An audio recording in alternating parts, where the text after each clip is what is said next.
Muy buenas tardes, noches, días, amigos, amigas, amigos. Gracias nuevamente por permitirnos estar con ustedes en esta nueva plática semanal, que en este caso nos toca hablar de la parashá, de la porción de Vaishlach. Vaishlach es Simando y tiene muchísimos temas que ya hemos tocado en algunas otras ocasiones y hay otros muchos que faltan de tocar afortunadamente, pero ahora me quisiera enfocar en uno que me parece muy, muy fuerte también, y es la voz de Rachel en el camino, de nuestra matriarca Rachel. Y vamos a platicar un poquito de la voz de Rachel en el camino, que es la misericordia que sostiene al pueblo. Cuando llegamos a la Parashat Vaishlach, la Torá nos guía hacia uno de los momentos más conmovedores de toda la historia espiritual de Israel, que es la muerte de Rachel Imeinu. Su entierro en el camino y el misterio profundo que eso encierra para todas las generaciones. El versículo que declara: y Jacob colocó allí una lápida sobre su tumba.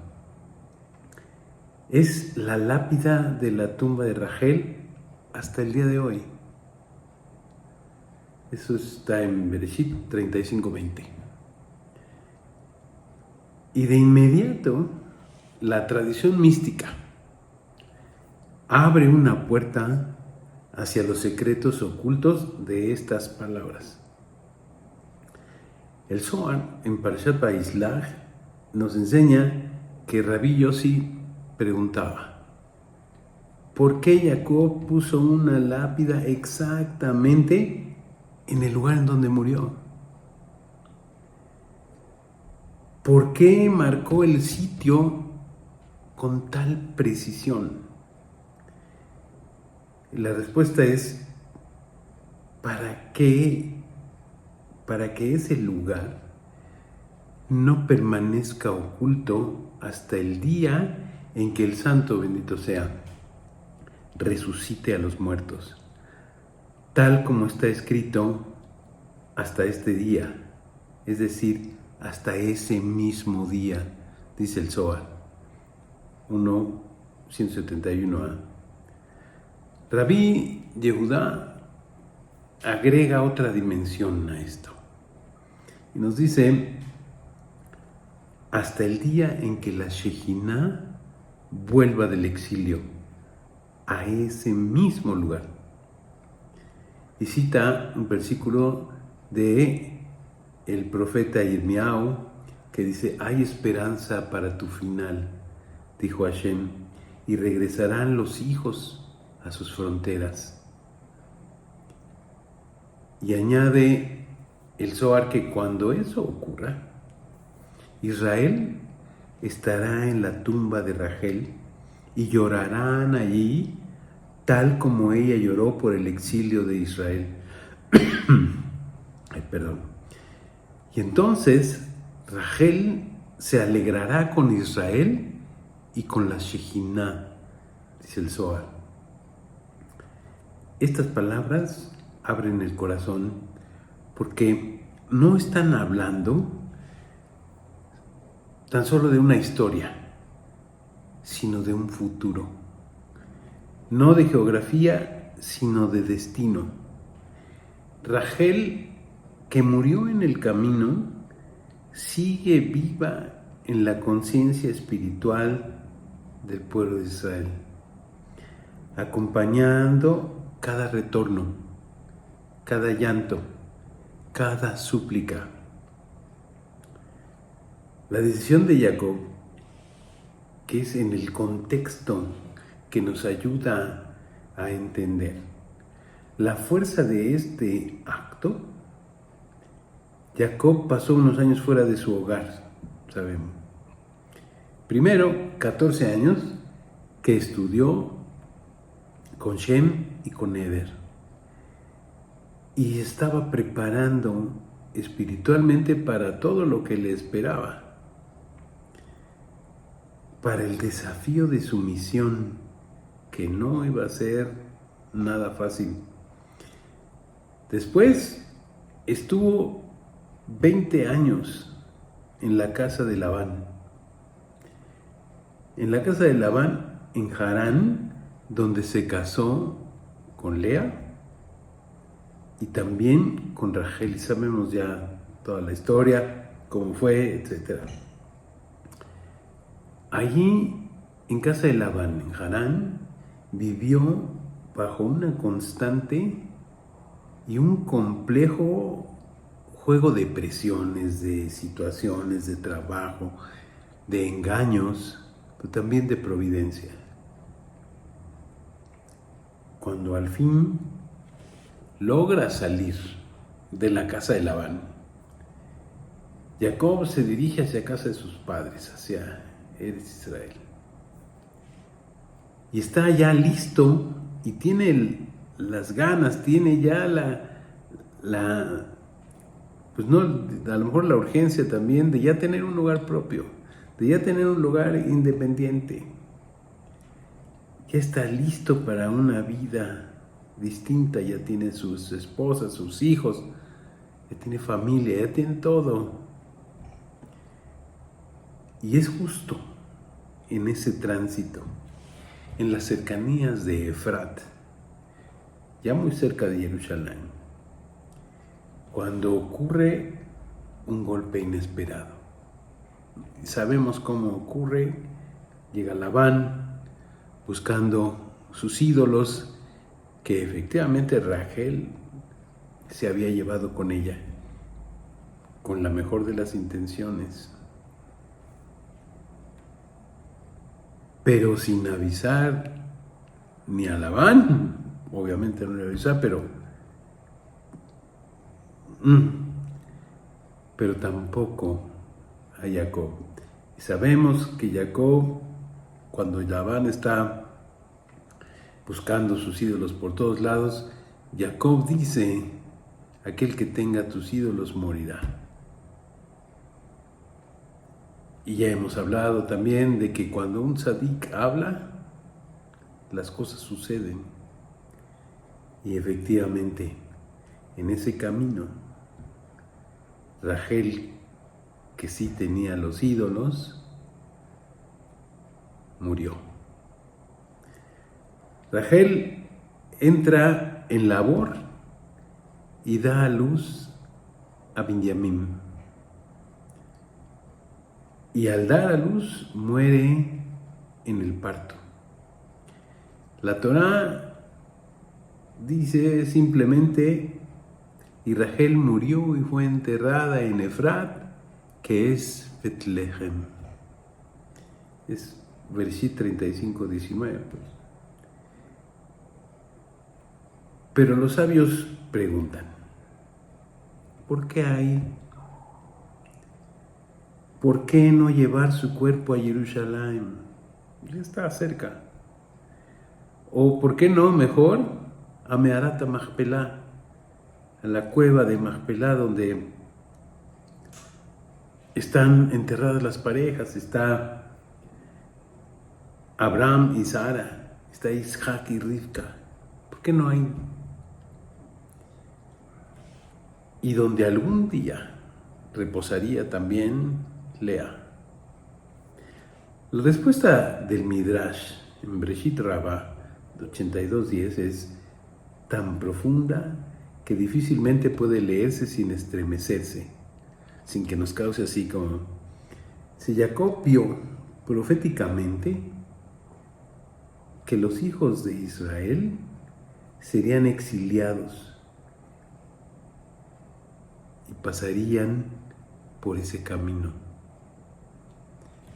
Vio generaciones de judíos caminando entre lágrimas pasando por ahí y entendió que debía dejar a Rachel ahí. ¿Para qué? Para que intercediera por ellos.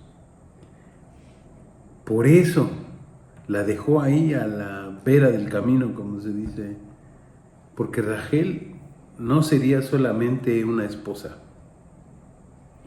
ni una matriarca, sino la eterna intercesora del pueblo de Israel. La voz que no quiere ser consolada. El profeta Yirmiyahu recoge esta visión siglos después y habla con el tono más desgarrador de toda la Torá, de todo el Tanaj.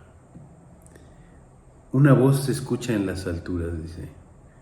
La voz amarga de Rachel, que llora por sus hijos, se niega a ser consolada porque ellos no están. Es un sentimiento terrible.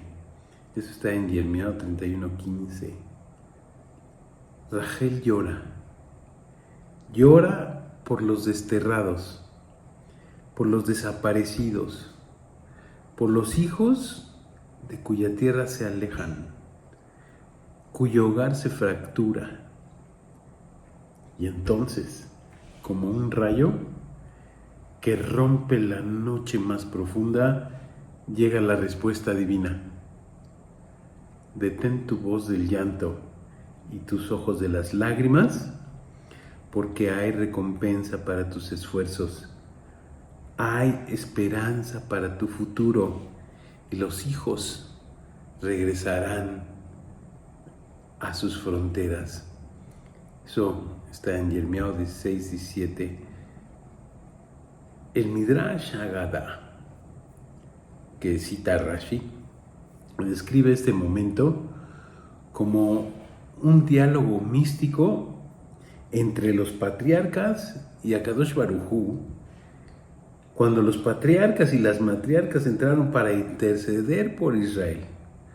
Cuando Israel fue sentenciado al exilio por idolatría, ninguno logró apaciguar a Hashem hasta que entró Rachel.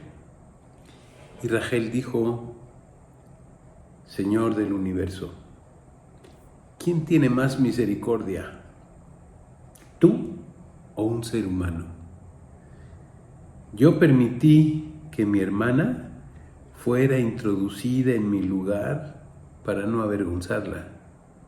Yo callé, yo cedí, yo entregué mi posición. Y si yo, un ser humano, pude soportar la rivalidad sin destruir, tú también puedes soportar que te hayan hecho un ídolo enfrente, un rival. Calla ahora por tus hijos. Entonces Hashem respondió: bien hablaste, por tus méritos habrá recompensa. Tus hijos regresarán a su tierra. Ese instante,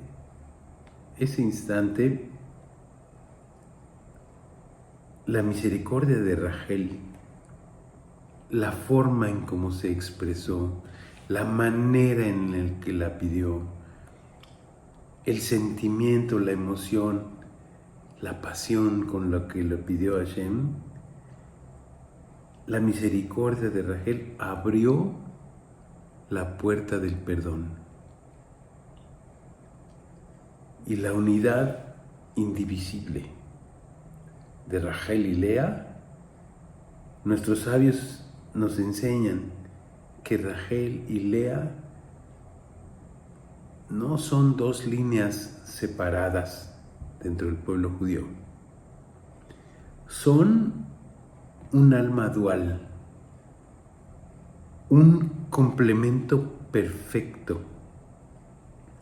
No hay que una sea más madre que la otra del pueblo de Israel. De hecho, aunque numéricamente, digo por el número de hijos, la mayoría del pueblo provenga de Lea, tenemos que decir y saber que solo existen, los hijos de Lea solo existen gracias a la rectitud y a la devoción que mostró Rachel por su hermana, quien le entregó sus señales para que en el momento del matrimonio no pasara una vergüenza, para no avergonzarla. Por eso los cabalistas enseñan que las 12 tribus son un solo organismo espiritual indivisible, donde el mérito de una sostiene a la otra. Israel nace del acto más sublime de Gesed, más sublime que jamás haya sucedido en una noche nupcial. Yo quisiera ver cuántas parejas o cuántas mujeres harían lo mismo. Muy difícil, muy difícil. El silencio de Rachel, y por ese silencio fueron redimidos de Babilonia. Y por ese silencio amoroso de Rachel, por ese silencio de misericordia, estaba entregando su corazón, seguiremos siendo sostenidos. ¿Hasta cuándo? Hasta nuestra redención final, que sea pronto en nuestros días.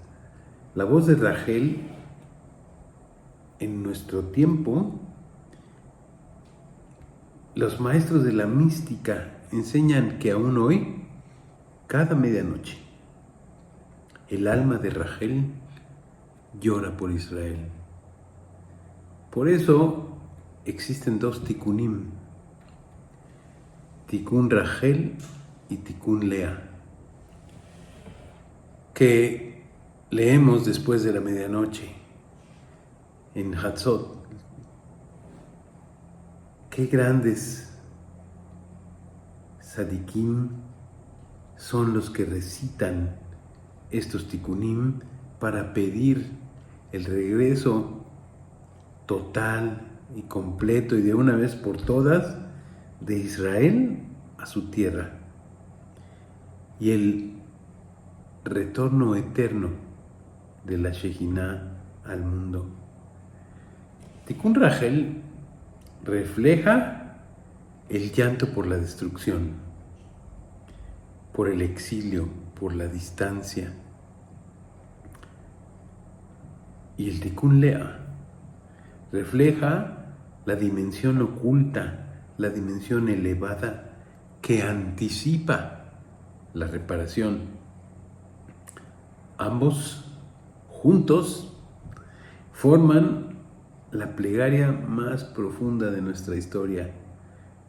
Por eso cada judío, cada comunidad, cada generación, cuando siente que algo del pueblo se rompe, cuando siente que algo, la Shejinah, o que por algo la Shejinah se oculta, puede elevarse espiritualmente hacia esa tumba en el camino. Ese punto, digámoslo, no es solamente un lugar geográfico, es un estado del alma, es un estado de la conciencia. Es el sitio donde la fragilidad humana se encuentra de frente con la compasión divina. Allí donde Rachel llora, también espera. También ahí donde Rachel intercede, también sostiene. Allí donde Rachel intercede, también es fuerte.